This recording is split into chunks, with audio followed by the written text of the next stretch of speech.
Funding for this program is provided by Annenberg.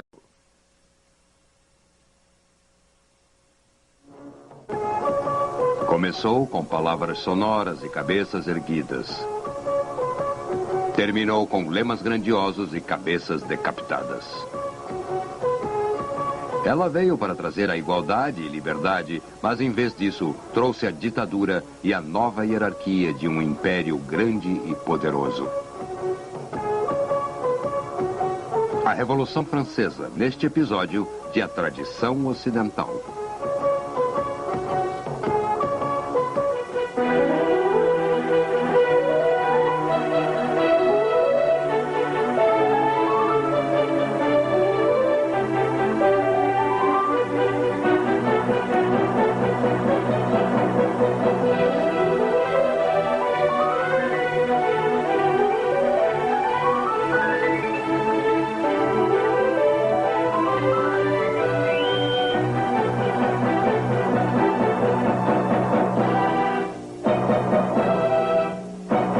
Agora, o professor da Universidade da Califórnia, Eugene Weber, em sua jornada através da história da civilização ocidental. Como vimos no nosso último programa, a Revolução Francesa foi uma época fascinante, porque tudo parecia possível. Um poeta inglês de apenas 21 anos, William Wordsworth, foi para a França em 1791. Ele apaixona-se por uma jovem. Apaixona-se pelo amor, pela França, pela Revolução. E diz o seguinte sobre ela. A alegria existia naquele amanhecer por estar vivo. Mas, sendo jovem, era o próprio paraíso. Oh, tempos em que os costumes escassos e insípidos, a lei e o estatuto tomaram de uma vez a atração de um país em romance. Era um conto de fadas, uma terra de romance. Mas havia mais que romance. Havia o iluminismo em ação. Havia uma história em andamento. A Revolução aperfeiçoou o que gerações de reis e ministros reais trabalharam tanto para alcançar e jamais conseguiram atingir. A Revolução centralizou a França, aboliu as leis particulares, privilégios particulares, a servidão pessoal, acabando com instituições diferentes em províncias diferentes, acabando com barreiras de alfândegas internas entre províncias que bloqueavam a circulação de pessoas e mercadorias. A Revolução estabeleceu uma lei, um sistema de justiça, uma administração, uma burocracia, um conjunto de direitos e deveres para toda a França, o que abrange todos os franceses, porque o precedente romano não dava às mulheres um status digno. Então, enfim, com alguma moderação, a razão estava no poder, ou ao menos era o que parecia. A razão deu a métrica. It introduced representative government and universal suffrage, that is, universal male suffrage. It abolished the old provinces and divided the country into new areas called departments of reasonable size, with reasonable names like Loiret and Basse-Pyrénées, taken from a local river or mountain range. The revolution abolished the old system of weights and measures, which wasn't a system at all, but a jungle of different local measures. It introduced the metric system from the Greek word for measure. It created a new calendar with new months with wonderful names like Floréal and Thermidor and Fructidor, evocative of nature and of productive activities. And it replaced the 7-day week with 10-day periods, decades, so workers would only waste 3 days. O direito masculino ao voto. 4. Aboliu linguagens e dialetos locais como o flamengo, o bretão e o basco, e substituiu-os por um idioma nacional, o francês, que deveria ser ensinado nas escolas para todas as crianças, não apenas para uns poucos privilegiados. E decretava que as carreiras de agora em diante dependeriam não apenas do nascimento, mas do talento, da capacidade da pessoa e do desempenho e mérito. Infelizmente, a maioria destas reformas permaneceu no papel. O sufrágio universal, a educação pública, a generalização do idioma francês e do sistema métrico iriam esperar mais 100 anos. As reformas que funcionaram, no entanto, causaram um grande problema. Carreiras, ao menos por um tempo e até certo ponto, foram abertas ao talento. E isso, claro, causou uma grande quantidade de atritos. Mais complicado ainda foi o problema da reforma religiosa. Apesar de que a revolução não fosse contra a religião como tal, reparou-se que o domingo havia desaparecido do novo calendário. E as pessoas também foram estimuladas a abandonarem nomes reacionários de santos, de reis, e substituí-los com nomes progressistas de heróis ou de coisas úteis. Nomes como Brutus, Crassus, Hector, ou se não, Repolho, Dente de Leão, Cenouras. Um de meus amigos observou que os nomes revolucionários pareciam mais com um catálogo de sementes. Além do mais, a revolução representava a tolerância religiosa. Retirou restrições contra párias, como os atores ou carrascos públicos. E o que é mais importante, ela emancipou os protestantes e os judeus. Todos estavam livres para praticar a religião que quisessem, contanto que ela não ameaçasse o Estado, e isso não era nada aceitável para os bons católicos. O que era ainda pior, do ponto de vista católico, é que o novo Estado queria controlar o clero ainda mais do que o velho regime havia feito. A Revolução confiscou a propriedade da igreja e deu salário ao clero. Assim sendo, os padres tornaram-se funcionários públicos, tinham que fazer um juramento de lealdade, tinham que servir o Estado e não o Papa. Isso iria ocasionar uma grande confusão. O Papa proibiu o clero de jurar fidelidade ao Estado e à Constituição. Aqueles que jurassem seriam excomungados, e isso dividiu a Igreja Francesa numa minoria que fez o juramento para o Estado e uma maioria que se recusou e foi presa ou exilada, ou forçada a se esconder. O fato dividiu os cidadãos franceses entre aqueles que obedeciam ao governo e os que obedeciam ao Papa. Entre estes últimos estava Luís XVI, que se acomodara a todas as outras mudanças dos anos anteriores, mas a crise religiosa impediu-o de pôr em prática a Constituição, que ele havia jurado seguir em teoria, e mais adiante ele iria perder sua cabeça. O rei e a rainha também, ambos executados na grande praça que o avô de Luís ajudara a projetar, a qual hoje é chamada, com um certo humor negro, de a Praça da Concórdia. A essa altura, a mudança evolutiva, que a Revolução havia simplesmente acelerado, descarrilou, e a França foi escancarada por uma verdadeira revolução violenta. Deram fim à monarquia, a Constituição liberal foi descartada, a ditadura e o terror tomaram conta. Enquanto que o primeiro estágio da Revolução fora liberal e não muito violento, o segundo estágio, que começou em cerca de 1792, não foi liberal, tentando impor coisas para as quais a França não estava preparada. Assim, tinha que se usar a força e tinha que se usar o terror. A liberdade política tinha que ser protegida pela ditadura. A Revolução dizia que defendia a liberdade e a igualdade. Mas a liberdade e a igualdade eram muito difíceis de serem conciliadas, porque o exercício da liberdade intensifica as desigualdades naturais. A razão e a tolerância também são difíceis de serem conciliadas, porque a razão pode levar à intolerância, como aconteceu quando os dogmáticos racionalistas entraram em guerra contra os padres, em nome da razão, e os igualitários dogmáticos entraram em guerra contra patentes, riqueza ou qualquer tipo de distinção e até habilidades. Então, liberdade e igualdade tornaram-se vítimas de uma revolução que foi realizada em nome delas.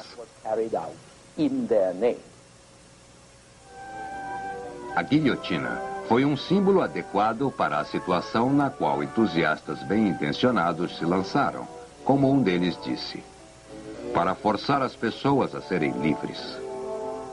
Lembrem, no entanto, que ninguém sai por aí para tornar a vida um inferno deliberadamente.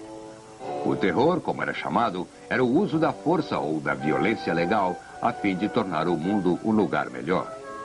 O terror revolucionário matou algumas milhares de pessoas por execução e depois matou umas centenas de milhares nas guerras civis que provocou. Também formou as tradições básicas para o futuro, tais como preços fixos que tiraram as mercadorias e especialmente os alimentos fora de circulação do mercado. Um papel moeda corrente que rapidamente perdia seu valor e deu má fama ao dinheiro de papel na França pelos 100 anos seguintes.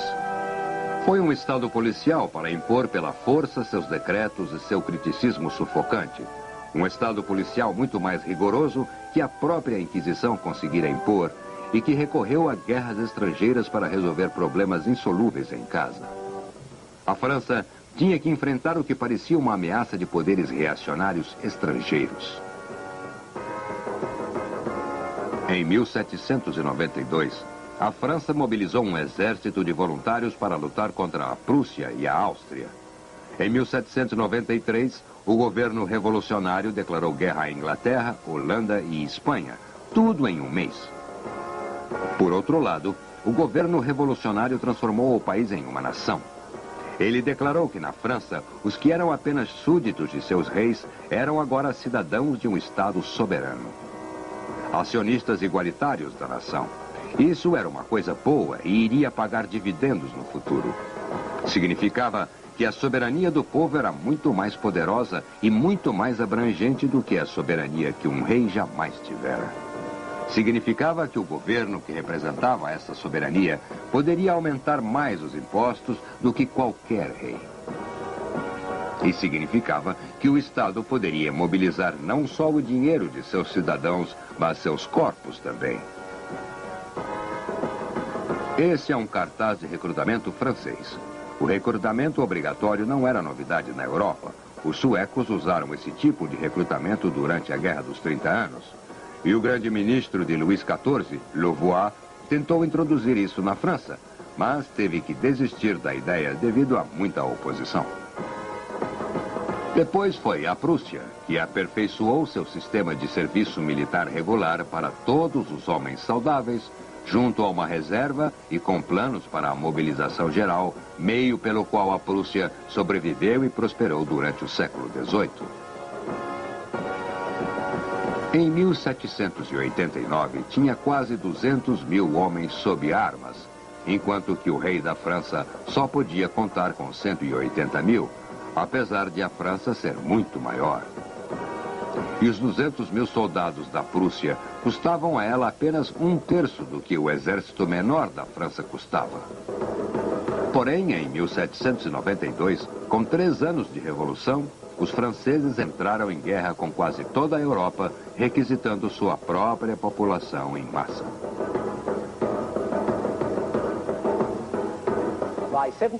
Em 1794, o exército francês era de quase 1 milhão, 5 vezes mais que era 3 anos antes, e uma nova era começara na história militar, que podemos com certa justiça chamar de a Era de Pólvora. A formação militar básica do velho regime era uma longa fila de soldados treinados. 1, 2, 3 filas. A formação militar básica do novo regime seria a coluna. Uma coisa maciça, bem adaptada para um bando de soldados mal treinados que tinha que ficar juntos sob fogo. Tudo era bem compreensível, mas o fato é que nenhum general do velho regime teria sonhado em jogar seus homens em pesadas colunas como essa, sob fogo inimigo. A fina fila não produziu resultados decisivos, mas poupava homens.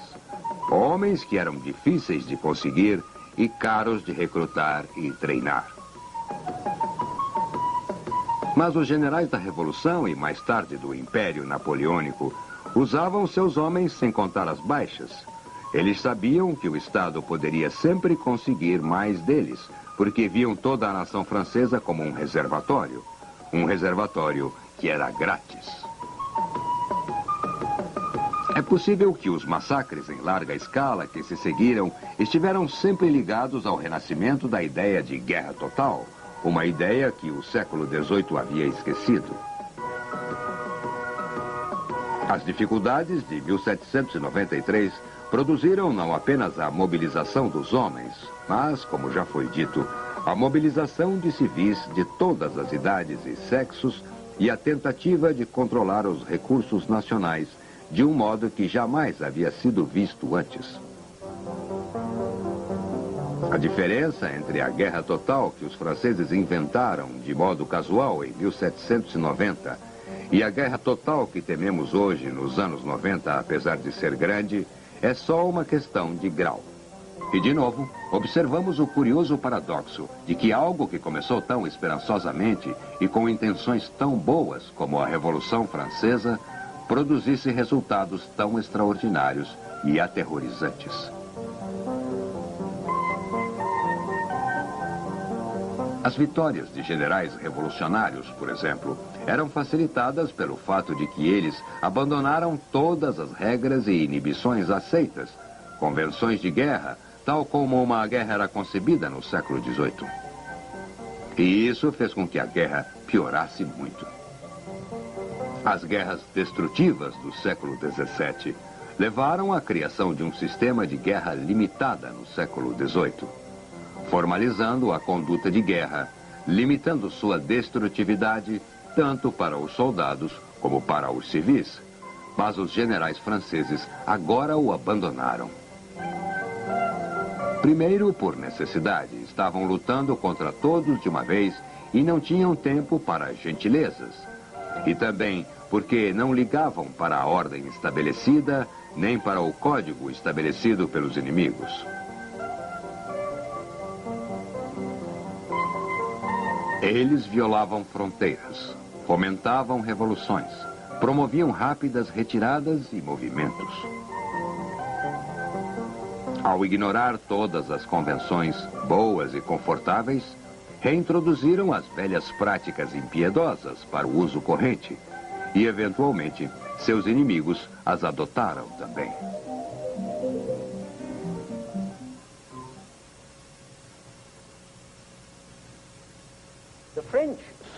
Os franceses viram-se engajados numa grande luta mundial pela libertação dos povos da prisão das tiranias dinásticas. Eles juravam guerra aos castelos e paz aos casebres. Guerra contra os opressores e pelos oprimidos. Eles declararam que ajudariam todos os povos que queriam ser livres. Dependendo do modo que você encare isso, era um cheque em branco para a rebelião ou uma provocação imperialista contra outros poderes da Europa. Mas aconteceu que algumas populações não queriam ser libertadas ou não queriam adotar as instituições que os franceses achavam que eles deveriam adotar. Segundo os revolucionários, tais pessoas tinham que ser libertadas de suas inibições.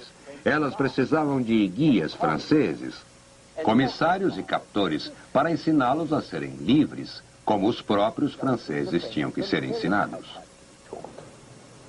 Aqui também você tinha a ideologia e a prática de uma revolução nacional que transformaram a desordem revolucionária em ditadura revolucionária e as guerras de liberação nacional em guerras de imperialismo nacional.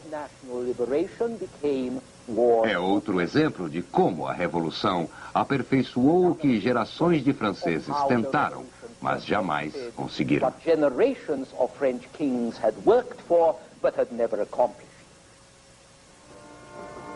Tudo isso culminou na liderança de um ditador genial, um grande general e um grande administrador, Napoleão Bonaparte. Napoleão começou sua carreira como oficial de artilharia, às vésperas da Revolução. Há tempo de aproveitar a vantagem das oportunidades que a Revolução e suas guerras ofereceram. Sua subida foi meteórica. Aos 24 anos, em 1793, ele já era general. Em 1795 e 96, ele esmagou os exércitos da Áustria e da Sardenha. E logo toda a Itália e a Suíça haviam caído sob domínio francês também. Em 1799, aos 30 anos, é o homem mais poderoso da França.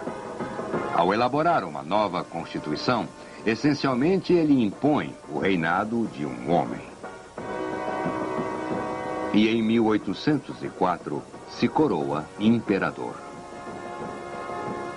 Napoleão tentou superar Alexandre o Grande e quase o conseguiu. Sob sua regência, os franceses conquistaram ou dominaram a Europa do Báltico ao Adriático. Por uns poucos anos, havia reis ou príncipes franceses em Madrid, Nápoles, Dubrovnik, Estocolmo, Münster e Florença. A França reinava no continente, enquanto a Inglaterra reinava sobre as águas. Esse império só desmoronou quando os franceses cometeram o erro de invadir a Rússia, após o que Napoleão foi derrotado mais pelo inverno russo que por seus inimigos. Mas Napoleão também foi o último e maior dos déspotas iluminados. Foi um grande general, mas seu maior trabalho foi o Código Civil, que agora conhecemos como o Código Napoleônico. Um conjunto de leis que deram forma permanente às vitórias da Revolução. Liberdade individual, liberdade para trabalhar, liberdade de consciência, igualdade perante a lei. O Código Civil estava de acordo com o humanismo liberal que vimos funcionando desde a Renascença, com seu interesse no indivíduo, sua falta de interesse nas mulheres, consideradas como meras máquinas para fazer crianças e cidadãs de segunda classe, no melhor dos casos. As vitórias dos exércitos napoleônicos prepararam o caminho para o Código Napoleônico e também prepararam o caminho para a evolução do povo ocupado pelos franceses em direção à liberdade individual. Os exércitos napoleônicos agiram como catalisadores. Onde passaram, destruíram o que sobrara das instituições feudais, aboliram a escravidão, emanciparam os judeus e trouxeram liberdade de empreendimento. Antes de Napoleão, a liberdade individual tinha seus limites no Reno. Em 1812, esses limites avançaram um pouco, chegando a uma linha que ia da Dinamarca até a Bavária, e depois para o sul, para o Adriático, que também é a linha que divide a Europa Ocidental do ex-mundo comunista. Mas tendo libertado essas pessoas do velho regime, alimentando-as com ideias liberais, ensinando-as a pensar desses modos franceses novos, Napoleão conseguiu um resultado que não pretendia. Deu-lhes a ideia de soberania nacional e de autodeterminação nacional. A ideia de que, se eram livres como indivíduos sob a lei, eles também deveriam ser politicamente livres, sob um Estado que escolhessem, e não um imposto pelos franceses. Contra sua vontade, o conquistador tornou-se o instrumento da libertação política e de um liberalismo político que ele não pretendia trazer.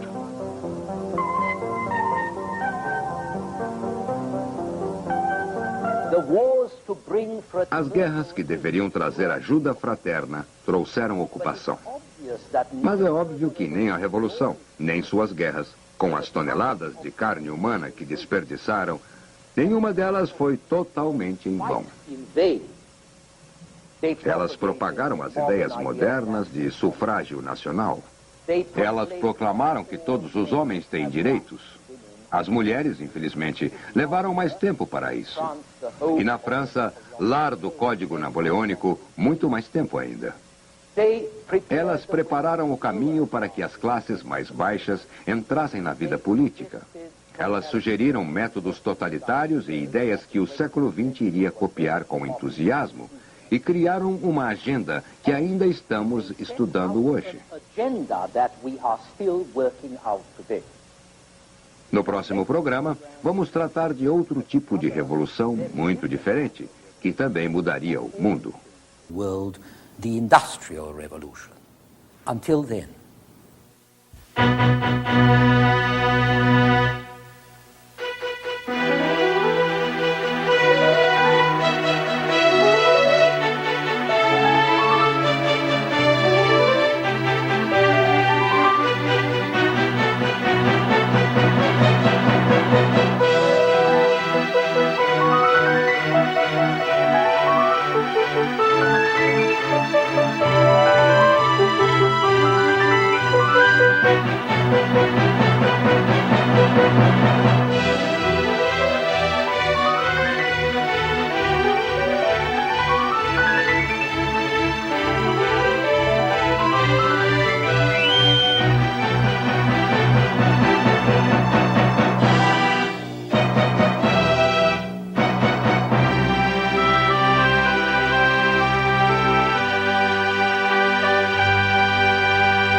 Funding for this program is provided by Annenberg CPB to advance excellent teaching. For information about this and other Annenberg CPB programs, call 1-800-LEARNER and visit us at www.learner.org.